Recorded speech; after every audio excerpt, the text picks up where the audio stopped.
that this action is illegal and procedural and a blatant violation of the ODM constitution as well as the principles of natural justice.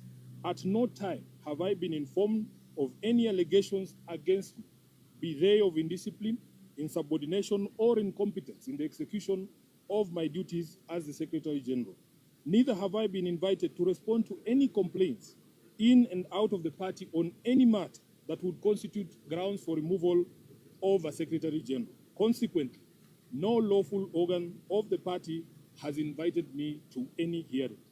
Indeed, as far as internal differences in opinion go, my only cry is that I have refused and I oppose any plans and schemes within the party to support President William Ruto's re-election, because I have held and continue to hold the firm position that this country cannot afford another 5 years of this expensive, divisive, incompetent, and disastrous Ruto misadventure.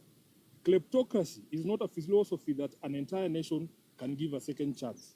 This month marks the beginning of my 9th year as SG of ODM. I am the longest serving individual in that position.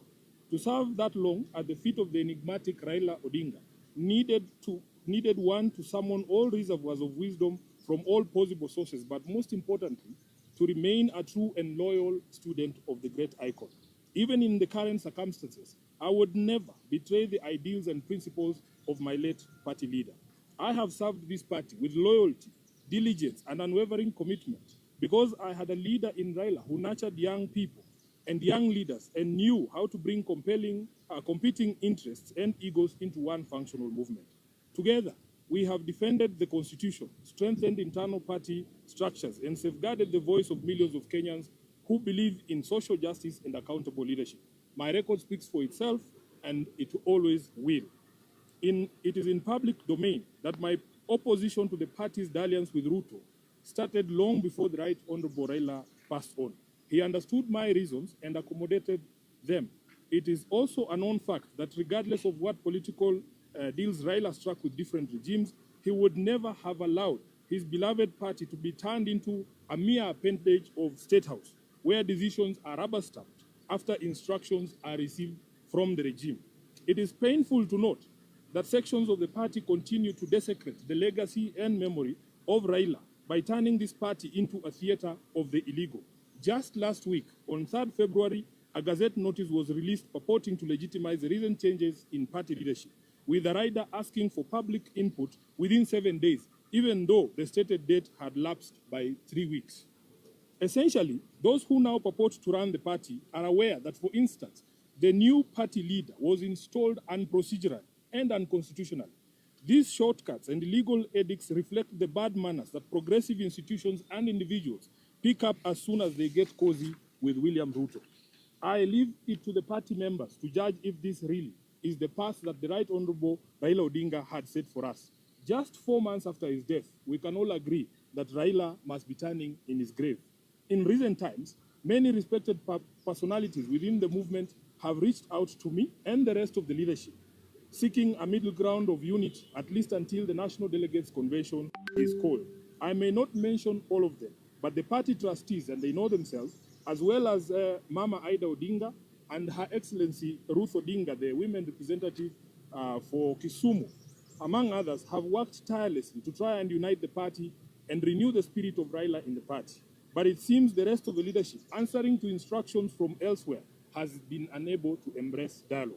I want to assure our members across the country that this is not about positions. It is about principle. It is about protecting the integrity of our party. It is about ensuring that ODM remains a democratic institution governed by rules and not by impulses. And whatever actions I take from here, obviously, after wide consultations, I will do so with my head held high, knowing full well that I have never once let down my leader, the Right Honorable Raila Odinga, or the members of this party who are its backbone. As I said in Busia, Raila did not raise cowards. He did not teach us to run away from hardship or challenges, but to confront them head-on.